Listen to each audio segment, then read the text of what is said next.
नमस्कार।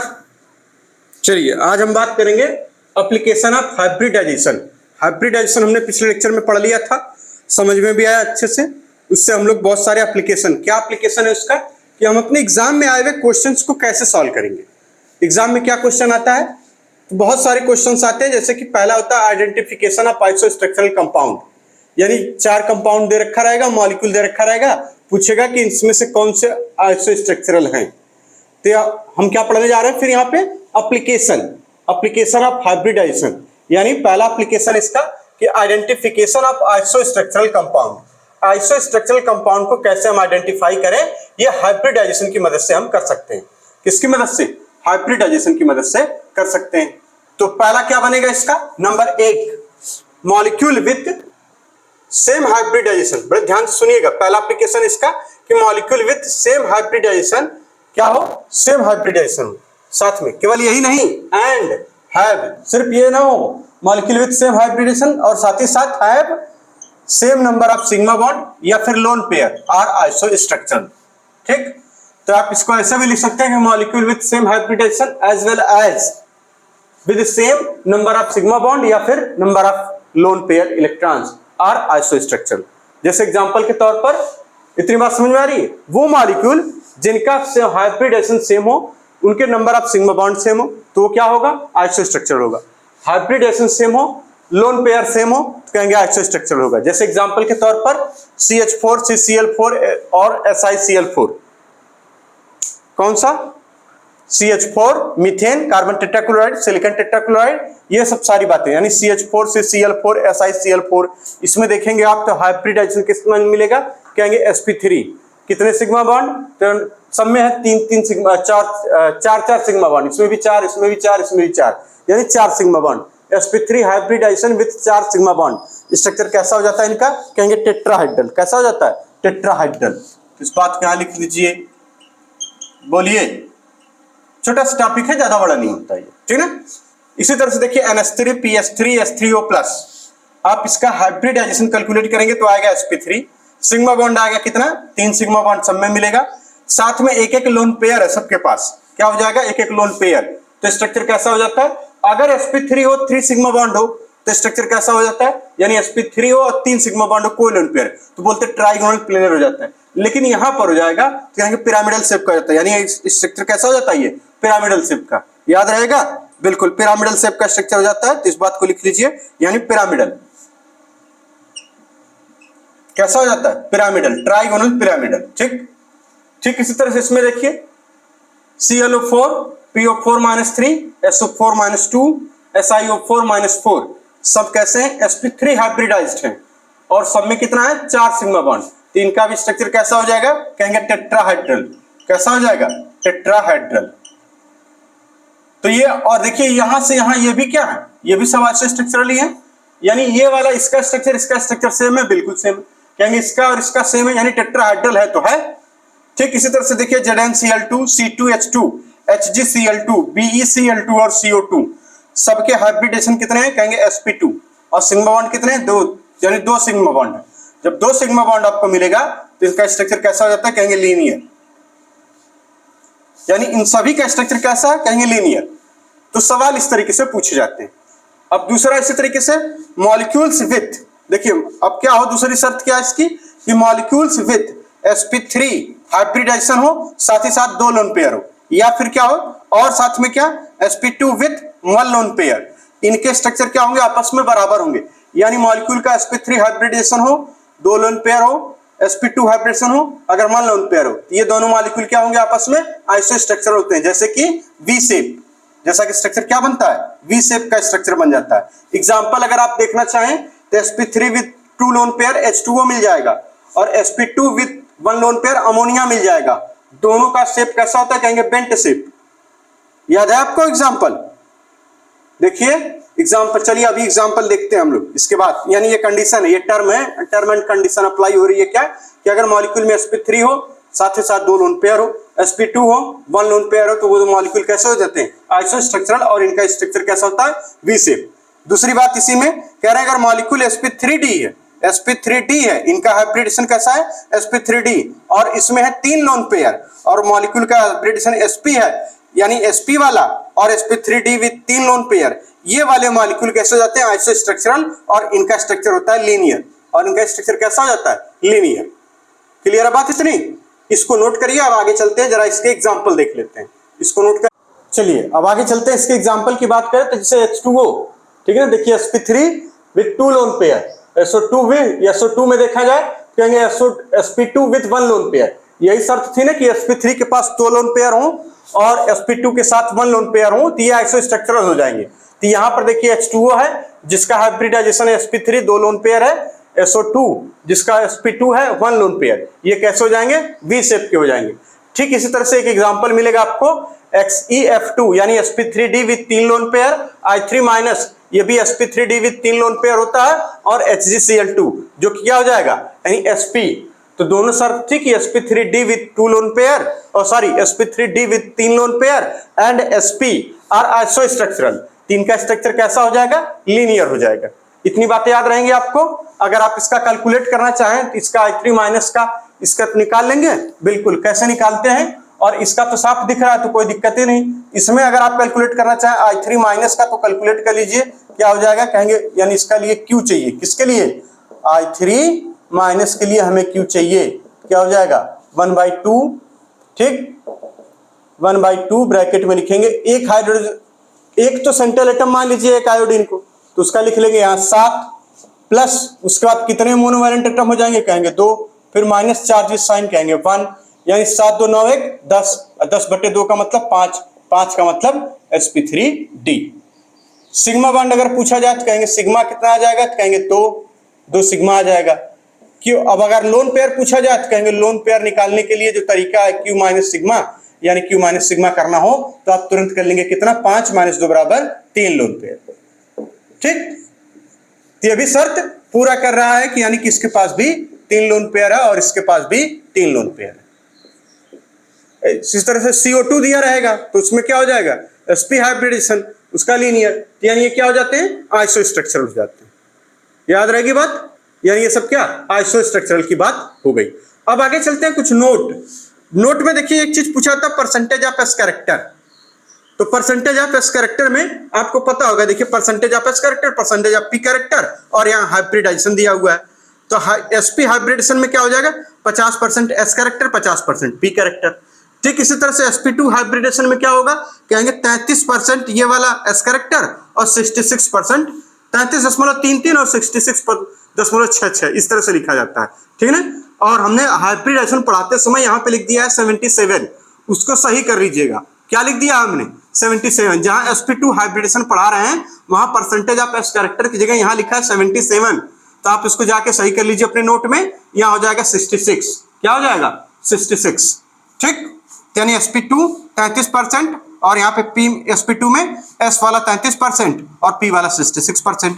इसी तरह से sp3 में s परसेंटेज का यानी परसेंटेज ऑफ एस कैरेक्टर ये 25% और ये 75 यानी 75%। अब इसका एप्लीकेशन क्या है, कहेंगे percentage of S character is directly proportional to electronegativity. किसके डायरेक्टली प्रोपोर्शनल होता है, कहेंगे इलेक्ट्रोनेगेटिविटी के। और किसके डायरेक्टली प्रोपोर्शनल होता है, कहेंगे बॉन्ड एनर्जी।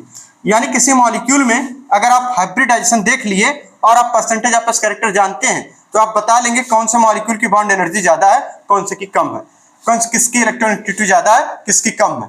तो percentage of S character is directly proportional to electronegativity, bond energy, bond strength, bond angle, acidity और inversely proportional to bond length. याद रहेगी बातें, यानी percentage of S character is directly proportional to electronegativity, bond energy, bond strength, bond angle, acidity और inversely proportional to bond length. Directly proportional कितने, कहेंगे 4 लोगों की, electronegativity, bond energy, bond strength, bond angle, acidity, यानी 5 लोग हो गए। यानी electronegativity, bond energy, bond strength, bond angle, acidity, ये किसके प्रोपोर्शनल होगा, कहेंगे proportional, directly proportional to percentage of S character and inversely proportional to, ये percentage of S character is inversely proportional to bond length. Example की अगर देखा जाए कहेंगे जिससे बॉन्ड एंगल का एग्जांपल लिया जा रहा है, देखिए CH3 ये भी sp3 हाइब्रिडाइज्ड है, ये भी sp3 हाइब्रिडाइज्ड है। यहाँ sp2, यहाँ पे sp2, यहाँ पे sp, यहाँ पे sp, इसका शेप लीनियर हो जाएगा तो बॉन्ड एंगल कितना 180 डिग्री, यानी सबसे ज्यादा बॉन्ड एंगल इसमें हो जाएगा कितने का, कहेंगे 180, इसमें 120, इसमें 109.5 डिग्री, ठीक। इसी तरह से अगर यहाँ पे इसके अनायन बन जाए, ये देखिए यहाँ पे क्या है, इसका अनायन है, तो ये भी sp3, ये भी ये sp, यहाँ पे sp2 और यहाँ पे भी sp2, sp3, ये क्या हो जाएगा, कहेंगे बॉन्ड एंगल दोनों में जो लिखा है वो ऑर्डर सही है। ठीक है, ये इसका एग्जाम्पल हो जाता है। तो इस तरीके से ऑर्गेनिक केमिस्ट्री में इसका यूज करने में मजा आएगी अगर अच्छे से पढ़े रहेंगे तो इसको नोट करिए। फिर आगे चलते हैं बॉन्ड एंगल। दूसरा एप्लीकेशन पूछा जाता है कि बॉन्ड एंगल कहां घट रहा है कहां बढ़ रहा है। ठीक, तो हाइब्रिडाइजेशन का दूसरा जो एप्लीकेशन है वो है बॉन्ड एंगल। इसको नोट करिए, फिर आगे चलते हैं। चलिए अब बात करते हैं बॉन्ड एंगल। आपसे बॉन्ड एंगल कैलकुलेट करने के लिए पूछा जाता है कि ऑर्डर ऑफ बॉन्ड एंगल बताइए। तो देखिए ऑर्डर ऑफ बॉन्ड एंगल में जो हम पढ़ के रहे हैं कि सबसे ज्यादा sp का होता है बॉन्ड एंगल का मतलब, यानी sp2 हाइब्रिडाइज जो sp हाइब्रिडाइज्ड मॉलिक्यूल होगा उसका बॉन्ड एंगल 180 डिग्री होगा, 180 डिग्री, sp2 का 120 डिग्री, sp3 का 109 डिग्री, यहाँ पे sp3d और कम, sp3d2 और कम, यानी बॉन्ड एंगल क्या हो रहा है, कहेंगे ऑर्डर ऑफ बॉन्ड एंगल ये डिक्रीज कर रहा है। ये तो हाइब्रिडाइजेशन से पता चल जाता है। साथ ही साथ अगर हाइब्रिडाइजेशन आपको दिया हुआ है फिर भी बॉन्ड एंगल कैसे कैलकुलेट करें कि डिक्रीज हो रहा है इंक्रीज, तब कैसे निकालते हैं कि bond angle directly proportional to electronegativity of central atom. अगर सेंट्रल एटम की इलेक्ट्रोनेगेटिविटी ज्यादा है, सेंट्रल एटम की इलेक्ट्रोनेगेटिविटी ज्यादा है तो बॉन्ड एंगल क्या होगा, ज्यादा होगा, उसकी तरफ से ऑर्डर बना लेंगे। या फिर inversely proportional to lone pair of central atom. ठीक, inversely proportional to lone pair of central atom. अगर सेंट्रल एटम के पास लोन पेयर बढ़ते जा रहे हैं तो उसका बॉन्ड एंगल कम होता जाएगा। तीसरा इसी तरीके से हम कह सकते हैं कि inversely proportional to electronegativity of surrounding atom, यानी सराउंडिंग एटम की इलेक्ट्रोनेगेटिविटी जितनी ज्यादा रहेगी बॉन्ड एंगल उतना कम हो जाएगा। अब इसका एग्जांपल जरा देखते हैं। ये दोनों बातें क्लियर हैं, अब इसको अप्लाई करते हैं एग्जांपल में। जैसे एग्जांपल पहला बताया जा रहा CO2, BF3 और CH4। तो इसमें हाइब्रिडाइजेशन अगर देखा जाए तो आप कहेंगे क्या है, इसका sp है, इसका कितना कहेंगे sp2, इसका कितना कहेंगे sp3। तो बताइए बॉन्ड एंगल का ऑर्डर क्या हो जाएगा, कहेंगे ये सबसे ज्यादा। आपने इसमें क्या देखा, कहेंगे हाइब्रिडाइजेशन देखा, क्या देखा, हाइब्रिडाइजेशन, यानी ये ऑर्डर ऑफ बॉन्ड एंगल है, ऑर्डर ऑफ बॉन्ड एंगल ये हो जाएगा। किसकी बेसिस पर, क्या, ओनली हाइब्रिडाइजेशन की बेसिस पर, और कोई बात आपने नहीं करी। ठीक, लेकिन आप दूसरे में देखें तो यहाँ पे CH4 जो कि sp3 हाइब्रिडाइज्ड है। ठीक, ये भी क्या है, sp3 हाइब्रिडाइज्ड है, ये भी क्या है, कहेंगे यहाँ पर भी sp3 हाइब्रिडाइज्ड है। अब यहाँ पर चूंकि क्या होता है, कहेंगे एक लोन पेयर, इसके पास दो लोन पेयर। अब बताइए बॉन्ड एंगल किसका ज्यादा किसका कम, यानी सारे के सारे क्या है, कहेंगे all sp3 hybridised, all sp3 hybridised, यानी ऑल sp3 सभी sp3 है। लेकिन लोन पेयर देखा जाए तो इसमें 0 लोन पेयर, इसमें 1 लोन पेयर, इसमें 2 लोन पेयर। तो हमसे कहा जा रहा है कि यानी sp3 हाइब्रिडाइज्ड तो हो गए। अब हमें बॉन्ड एंगल चाहिए कि भैया sp3 हाइब्रिडाइज्ड है तो सबका 109 डिग्री तो होगा नहीं, क्योंकि यहाँ लोन पेयर का मामला है। तो कहा जाता है bond angle is inversely proportional to lone pair of central atom. नहीं, lone pair of central atom हमें देखना है इनवर्सली प्रोपोर्शनल, यानी सेंट्रल एटम का लोन पेयर जितना ज्यादा होता जाएगा बॉन्ड एंगल उतना कम। तो सबसे ज्यादा बॉन्ड एंगल इसका, फिर इसका, इसीलिए कहा जाता है कि इसमें कितना हो जाता है, यहाँ पे अमोनिया में 107 डिग्री और यहाँ 104.5 डिग्री। याद आ रहा है कुछ, यहाँ पे 109 डिग्री 28 मिनट।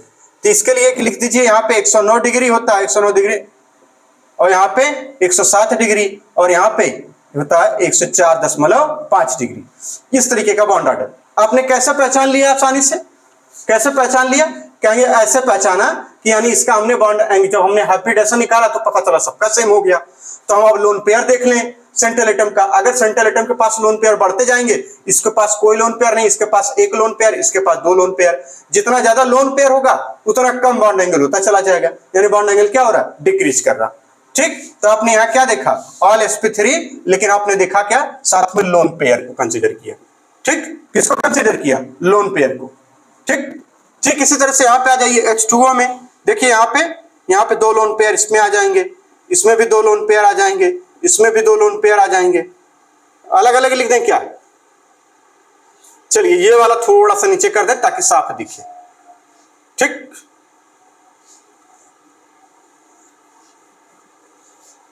दो एग्जांपल हो गए, ये ऊपर वाला था, ये नीचे। चलिए क्या था, SO2 हो गया, यही था, नहीं पहले H2O था ना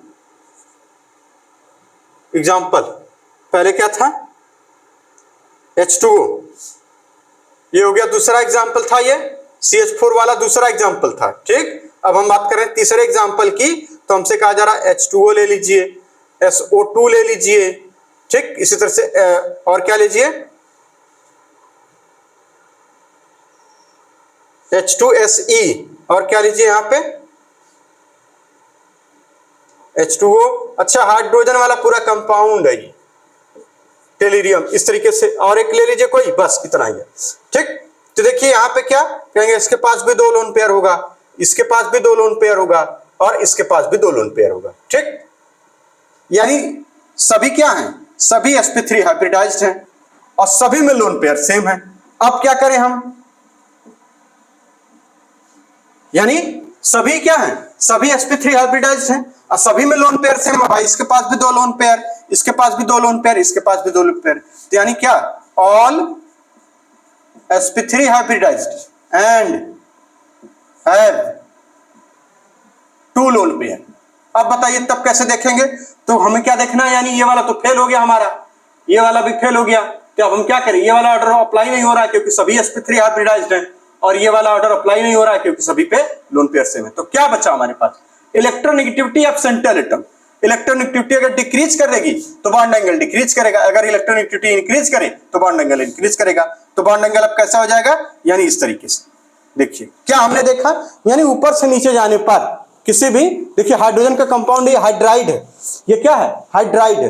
तो हाइड्राइड के केस में ऊपर से नीचे जाने पर उसमें ग्रुप में ऊपर से नीचे जाने पर बॉन्ड एंगल क्या हो जाएगा, डिक्रीज करता जाएगा। क्यों, क्योंकि इलेक्ट्रोनेगेटिविटी क्या हो रही है, डिक्रीज करती जा रही है मजेदार बात। चलिए इसी तरह से अगला ले लीजिए एक एग्जांपल, अगले एग्जांपल पर चलते हैं। एग्जांपल नंबर 4 क्या दिया हुआ है कि CH4 और CCl4 में बताइए किसका बॉन्ड एंगल ज्यादा होगा, जबकि दोनों sp3 हाइब्रिडाइज हैं, 0 लोन पेयर, ठीक। ये भी sp3 है, ये भी क्या है sp3, ये भी क्या है sp3।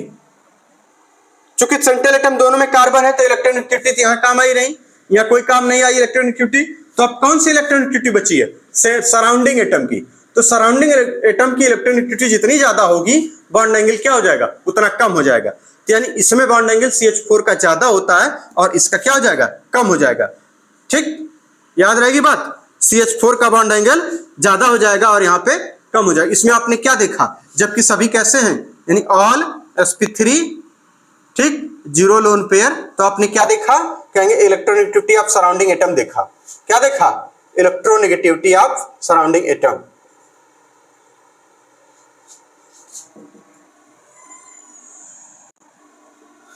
इसी तरह से यहां आपने क्या कंसीडर किया था, इस वाले में कहेंगे इलेक्ट्रोनेगेटिविटी ऑफ सेंट्रल एटम।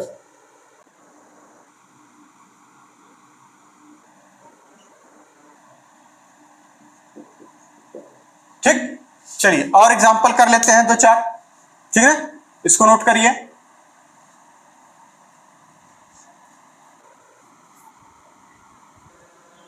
चलिए अगला एग्जांपल इसी तरीके से कह रहा है कि NH4+। अगले एग्जांपल में बताया, ये सब एग्जाम में पूछे गए सवाल हैं, ठीक है ना, तो घबराने की जरूरत नहीं है। आप लोग एग्जाम के सवाल NH4+, ठीक, और NH2, और साथ में कह रहा है कि NH2-। इसके पास एक लोन पेयर है और NH2- होने की वजह से 2 लोन पेयर हो जा रहा है इसके, ठीक। तो इसमें बॉन्ड एंगल का ऑर्डर बताइए। क्लियर हो रही बात, इसमें इस वाले केस में। तो यहां क्या है, देखिए सब में क्या हो जाएगा, सब में sp3 हो जाएगा, जाहिर सी बात है। लोन पेयर अगर देखा जाए तो इसके पास क्या है, 0 लोन पेयर, इसके पास 1 लोन पेयर, इसके पास 2 लोन पेयर। तो बॉन्ड एंगल क्या है, जैसे जैसे सेंट्रल एटम का लोन पेयर बढ़ेगा बॉन्ड एंगल क्या हो जाता है, डिक्रीज करता चला जाता है। यानी बॉन्ड एंगल का ऑर्डर देखा जाए तो ये हो जाएगा, यानी ये बॉन्ड ऑर्डर है, बॉन्ड एंगल का ऑर्डर है।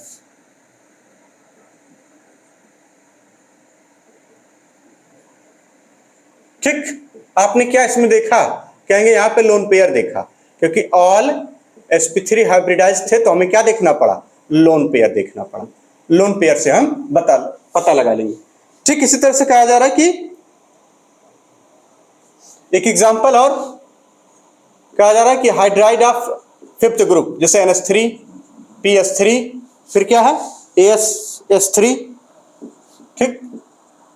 फिर उसके बाद क्या नजर फिर ऐसी लगी, सब बीमार हो गए, यानी बिस्मत वाला आ जाएगा, वो पहले एंटीमनी फिर बिस्मत, और कुछ लिया गया, बिस्मत को भी लिया गया। ये सवाल में दिया हुआ, ठीक। कह रहे हैं इसमें बॉन्ड ऑर्डर, तो ऊपर से नीचे जाने पर वाली बात हो जाएगी यहां पर भी, क्योंकि इलेक्ट्रोनेगेटिविटी की बात चलेगी, क्योंकि सबके पास लोन पेयर क्या है, सबके पास लोन पेयर बराबर होंगे। क्लियर है बात है? यानी all sp3 hybridised with one lone pair, तो हम कह देंगे क्या, ऑल जितने हैं भैया क्या sp3 हाइब्रिडाइज्ड हैं एंड वन लोन पेयर। तो अब बचा क्या चारा हमारे पास, दूसरा चारा बचा कि इलेक्ट्रोनेगेटिविटी ऑफ सेंट्रल एटम। देखिए क्या, देखिए इलेक्ट्रोनेगेटिविटी ऑफ सेंट्रल एटम। जब इलेक्ट्रोनेगेटिविटी ऑफ सेंट्रल एटम आप देखेंगे तो आप पाएंगे क्या, डिक्रीज कर रही है, तो बॉन्ड एंगल क्या हो जाएगा, इसमें डिक्रीज करता चला जाएगा। यानी 107 इसमें होगा, उससे थोड़ा कम इसमें, उससे थोड़ा कम इसमें, उससे थोड़ा कम इसमें, और इसमें कम। ये किसके किसके बीच का बॉन्ड एंगल की बात चल रही है, बॉन्ड के बीच के बॉन्ड एंगल की बात। लोन पेयर के बीच का क्या मतलब है, जैसे NH3 मॉलिक्यूल आप जब बनाते हैं तो आप देखते हैं कि यानी इस तरीके का पिरामिडल शेप आप बनाए होंगे कहीं ना कहीं, कभी ना कभी, ठीक है ना। ये इस तरीके से यहाँ N, तो ये वाले बॉन्ड से हमें थोड़ी मतलब है, हमें सिर्फ इनके बीच का बॉन्ड एंगल मालूम होना चाहिए। यानी ये तीन पाया जो है, जो आगे पीछे इस तरीके से खड़ा है ना, ये इस तरीके से, ये इस तरीके से, ऐसे ऐसे, ये यहाँ पर एक हाइड्रोजन यहाँ लगा हुआ है, एक हाइड्रोजन यहाँ लगा हुआ है, ये हम इनकी बात कर रहे हैं, ठीक। इनके बीच का बॉन्ड एंगल हमें चाहिए, यानी इस हाइड्रोजन और इस हाइड्रोजन के बीच का बॉन्ड एंगल, ठीक है। तो यहाँ बॉन्ड के बीच का बॉन्ड एंगल, इसीलिए नाम ही उसका बॉन्ड एंगल। क्लियर हो गई बात है? चलिए एक स्पेशल केस लिखिए बोरान का, हालांकि पूछा तो नहीं गया है कभी, लेकिन लिख लीजिए। In case of halide of boron, note करके लिखिए, in case of halides of boron, ठीक, halides of boron, bond angle are equal, bond angle लगभग बराबर होते हैं, बॉन्ड एंगल आर इक्वल। जैसे एग्जांपल के तौर पर आपसे कहा जाए कि BF3 में बताइए, ठीक, इसी तरह से BCl3 में बताइए, ठीक, BR में बताइए, BR3 में, B आयोडाइड में बताइए, यानी इस तरीके से। तो इनके लगभग बॉन्ड एंगल क्या हो जाते हैं, बराबर हो जाते हैं, ठीक। तो ये कुछ चीजें थी जिसको हमने देखा। तो अब इस तरीके से हाइब्रिडाइजेशन पूरी तरह से कंप्लीट हो चुका है। अब हम लोग का नेक्स्ट टॉपिक जो होगा, नेक्स्ट लेक्चर होगा, वो होगा मॉलिक्यूलर ऑर्बिटल थ्योरी। क्या होगा, मॉलिक्यूलर ऑर्बिटल थ्योरी। अब आप हाइब्रिडाइजेशन के पूरे सवाल, अब तक जितना हमने पढ़ाया उतना आप सवाल लगा सकते हैं। एक टॉपिक बचता है मॉलिक्यूलर ऑर्बिटल थ्योरी, एक लेक्चर में, 2-3 लेक्चर में वो भी खत्म हो जाएगा। ज्यादा लंबा टॉपिक नहीं है, बड़ा इंटरेस्टेड है, बहुत आराम से पहले बेसिक थ्योरी वोरी पढ़ेंगे, फिर उसके बाद वही ट्रिक पढ़ लेंगे, काम हो जाएगा। मेनली ट्रिक से ही हम लोग का काम होना है, ठीक है। तो उसके बाद बाकी जो बचेगा वो न्यूमेरिकल, जितने क्वेश्चंस पूछे गए एग्जाम में सारे के सारे हम लोग लगा लेंगे, ठीक। तो मिलते हैं हम नेक्स्ट लेक्चर में, तब तक के लिए धन्यवाद। खूब एकदम दबा के पढ़िए, ठीक है ना। चलिए।